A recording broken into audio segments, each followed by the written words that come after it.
Hi, I'm Cynthia Schiller. Please like and subscribe where we help and heal one day at a time. We're going to talk about what makes somebody a narcissist, how to tell where their evil intents, what's going on with the new supply, how all this manipulation happened, the word patterns, everything about narcissistic relationships, because they can be extremely confusing. Did they have evil intent?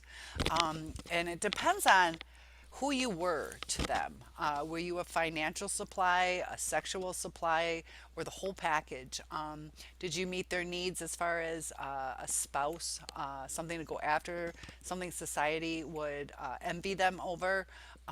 Whether it was your beauty or your status, and there is a physical connection or an emotional connect or a chemical connection. So sometimes, the adrenaline they feel, you feel it too. I mean, there's chemistry between people because they are human beings, but they have some flaws that kind of lead to the destruction of their own life, but also ours. And that's what we have to really take care of is ourselves because we've already lost so much of ourselves.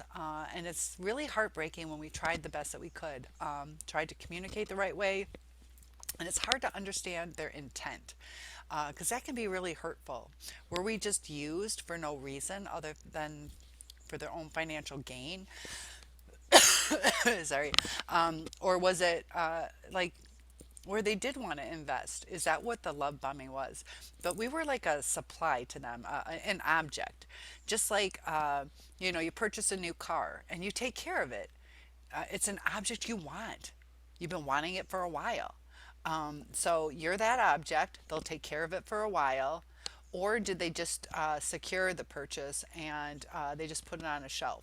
They just wanted the thrill of the chase. So once they got it, they have status, they got whatever. They can go show it off when they want to or use it when they want to, but it's not something they want every day. It's just the thrill of the chase. Once that chase is over, they just kind of put it away. Once they get that object, look around your house. How many objects did you have to have? So that's kind of why they call us objects to a narcissist because they don't love in the same way that we do. They love the adoration. They love whether it's sex or help with the bills or just somebody to be around because they can't be alone. And it is kind of fascinating to me that most of them can't be alone. They have to be the center of attention, whether it's good attention, bad attention. They often one up people at work. They try to take credit for things that they necessarily didn't do. They try to often manipulate conversations or be the center of the conversation. And it's really hard when you're in a relationship.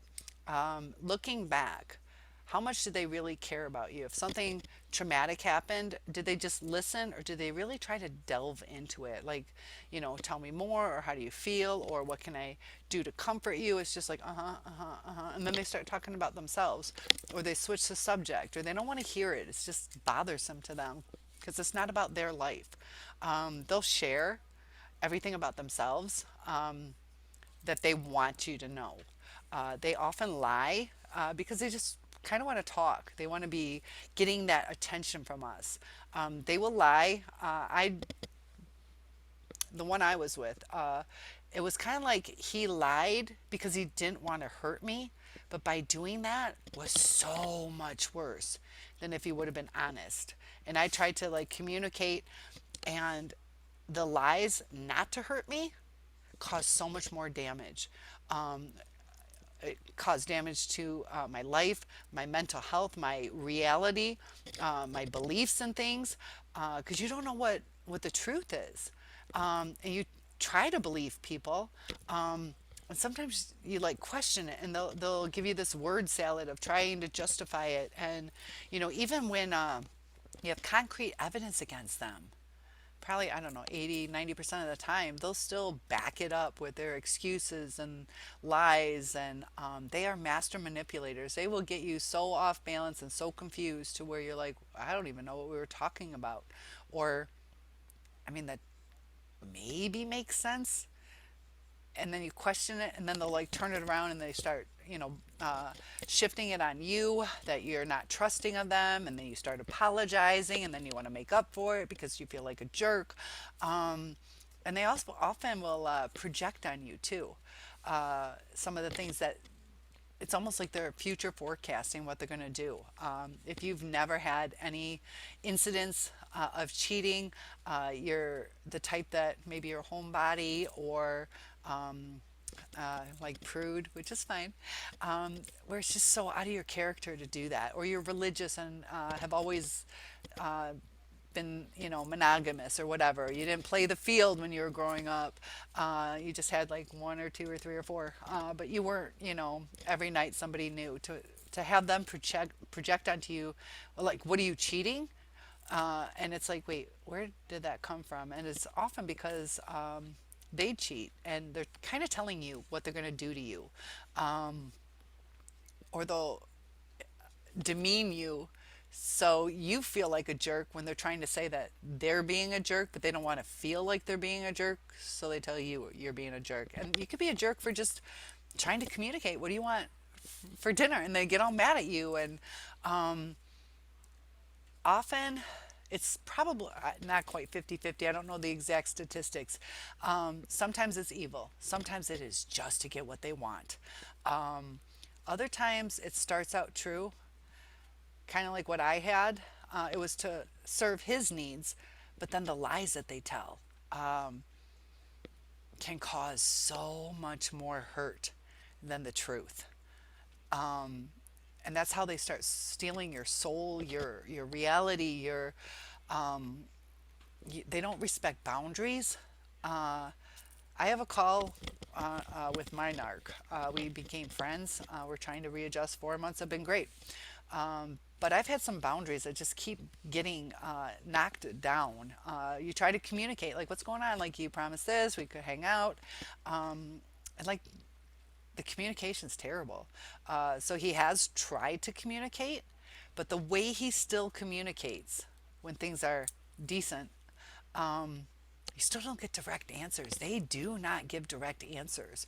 So if you're in a relationship where it's romantic and you want a life with this person, he's getting married, so we're not working on a future. But if you're working towards a life with somebody, like, I still don't get direct answers. I still get, things that I kind of have a feeling aren't true. It doesn't really matter what the answer would have been. I'm just trying to communicate, just trying to say, hey, how's your day going? And, if you're having a bad day, tell me.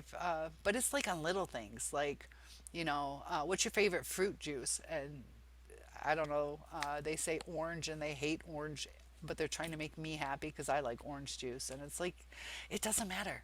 Like, I have apple juice too, like, and you don't get to know who they really are.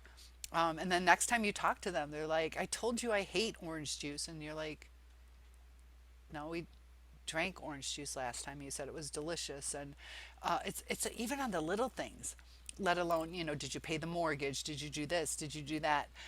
Just trying to communicate on things that need to be communicated on. They will often either worship their children, or kind of neglect them, because they don't know how to relate. So by putting them up on a pedestal, they can show them off to the world. And if the kid's kind of a hassle or annoying or needy, they don't know how to handle it. Just like they don't know how to handle our emotions. It's something so foreign to them. Just like they're foreign to us, we're foreign to them. There's not that connection because we have a loving heart. That's how we understand. We have compassion. We go above and beyond. And they see that as threatening because that throws them off balance and it gets uncomfortable for them. So, did they have an evil heart? Sometimes it was good intentions, sometimes it was bad, but they go into self preservation mode and they just need to escape everything. So, whether it's through lies to get you, to appease you, like mine did for over 2 years and destroyed my life because of 2 years of lies and false promises to end up like ghosted, and the extreme pain, the the lack of empathy. I had asked, are you dead? tell me to F off if you don't want to talk again. I don't care what you say. I just want to know we're planning a life together. And they can't even acknowledge you. That's where the silent treatment comes in. And they start to steal your soul piece by piece and your reality. And that's why, sometimes we feel like, was I the narcissist? Because we do pick up certain traits from them. Um, because we start to hurt. So we might lash out or get agitated, or we're like, I can't tell him I went to McDonald's after I went to the grocery store because I told him I was just going to the grocery store. And he could get really mad at me, or she.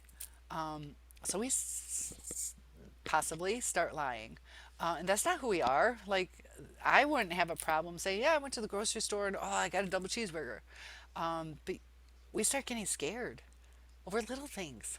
Like, I work for my own money. We didn't live together. It's no big deal if I did certain things. And often they will try to self isolate. So you can't talk bad about them. So they don't have to go to your family or your friend activities because that's something for you. And if you don't have any friends, or if you are on the outs with your family, it's easy. They get the holidays with their family if they want it. They can take you along or leave you at home, but going out with their friends, where they're the center of attention. Because if they go out with your friends, it's not going to be the same. Your friends might like them, but they know where their supply is, and that's all they're concerned about. They're not concerned about taking turns. In the beginning they will, they'll get you used to things, and that's where the trauma bond comes in, is that intermittent reinforcement. So you kind of expect something, this is what we invested in, this is a deal we made. And how easy it is for them to back out of their promises with no regard. They might lie about it, so you have, empathy that their 18th grandma died, and then it's like, wait, how do you have 18 grandmas that died? And things just don't add up. And if you question them, they're like, I never said that. I would never say that. And it's the mind circles that you go through. Just like they have to keep track of their lies, which is very hard to do. Who did they lie to? What did they tell you? We start like questioning our own thought process. Like, did he say that? Was it 18 or was it only 16? But still, either way, it doesn't add up. So our souls start getting drained. Our mental capacity gets worn out, and it gets to be super exhausting. So we're exhausted, and think about it, that's part of the reason they're exhausted. They don't want to keep up that facade. They did the love bombing to get you. They put their investment in, and they truly feel that they went above and beyond during the love bombing. Now they, in a sense, own us.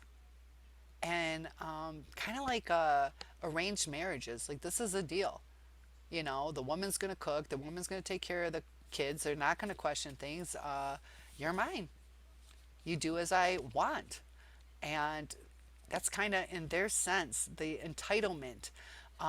Some marriages do work out when they're arranged. They actually have a higher success rate, but that's because they agreed to it or were brought up just that's what they're around. That's what is expected of them.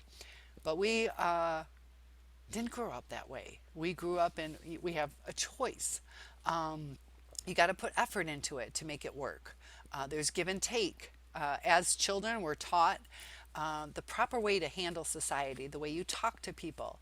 You say please. If you bump into them, you say excuse me. You don't snap at people. You talk to them the right way. And then there's times that we start thinking, there's times I get irritated. And I've kind of snapped at people.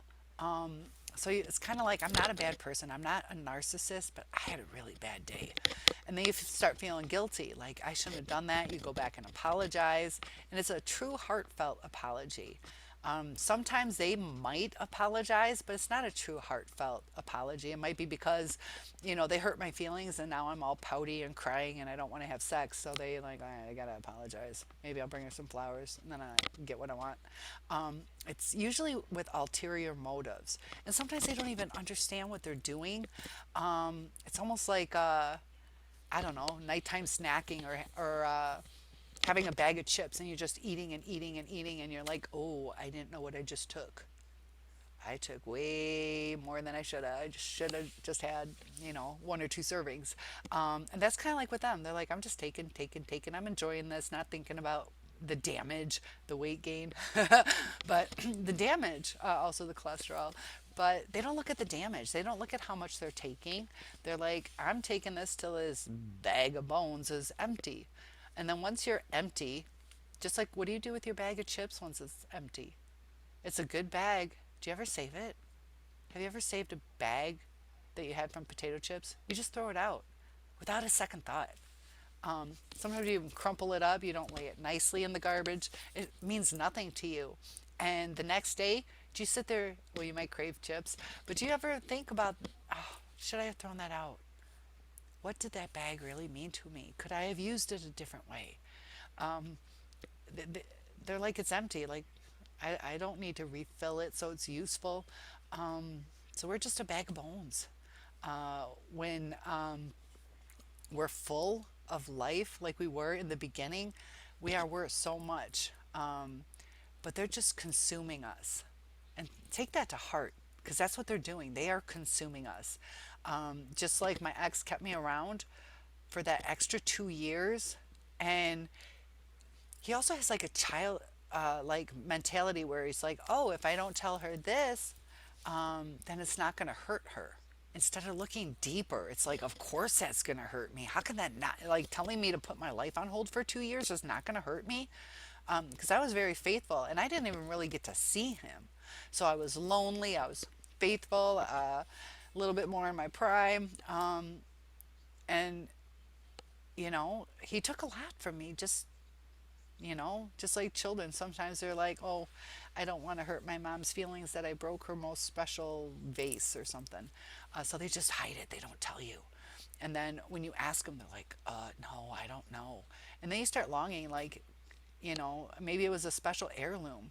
And you might even just put it in a box broken just because it meant so much that who gave it to you? Somebody deceased or whatever. And you might be upset. You're upset it's broken, but it's your choice if you keep it or throw it away.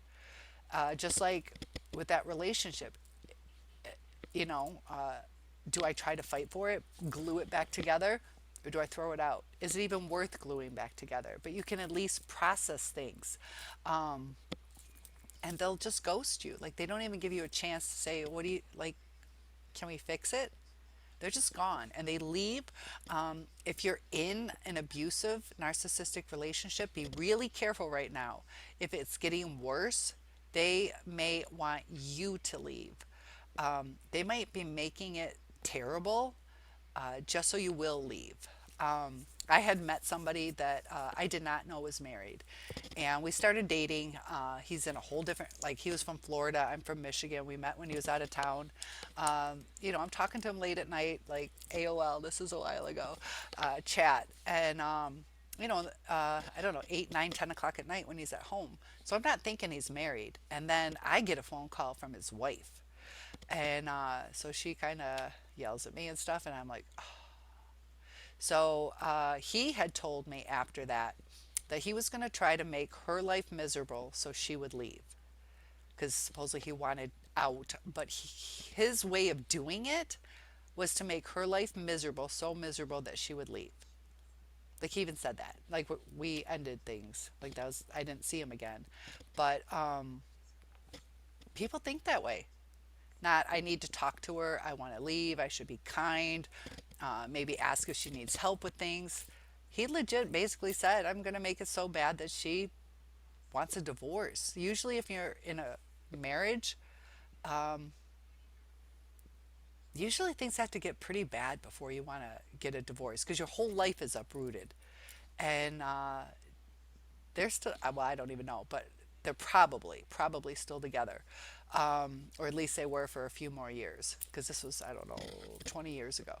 Um, It'd be interesting to see. I wish I knew. His name's too common. I can't.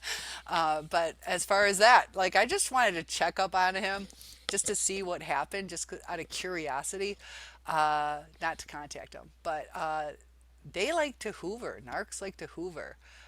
Kind of just like the thrill of the chase. Like, would you still date me?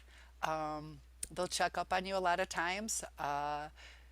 They'll take the opportunity, if they when they hoover you, they try to use certain tactics. My ex was a state police officer, and they're taught certain tactics on how to get information from you.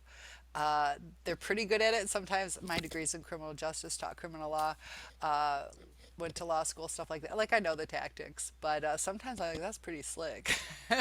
But the other one that I was with, he was probably better than the state cop on using tactics to get you to unknowingly set yourself up for questioning, which, like, just dumb things.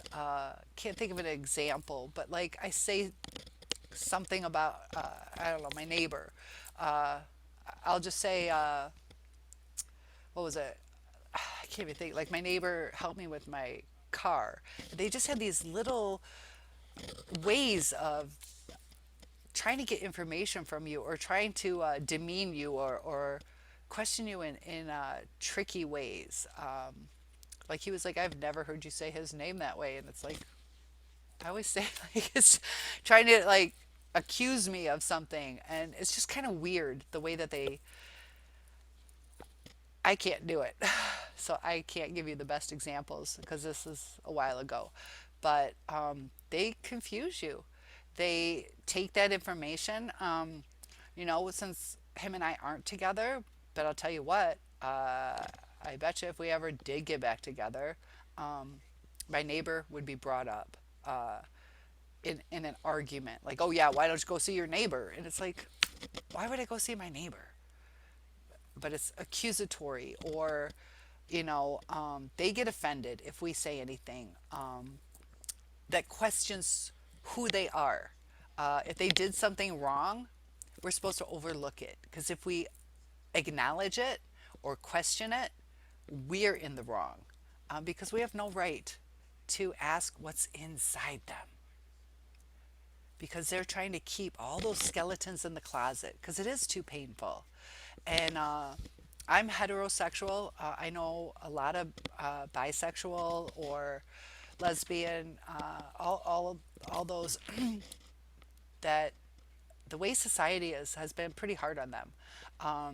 And it's like painful, I'm assuming, based on a lot of them have like suicidal thoughts. I just read something on like the teen rate for suicidal thoughts. If you're not heterosexual, if you're outside of that, is like astronomical. And it's because those skeletons are hard to keep inside. Like, you're scared to let them out, scared to be judged by society, and you just want to be you. And that's kind of what a narcissist is like.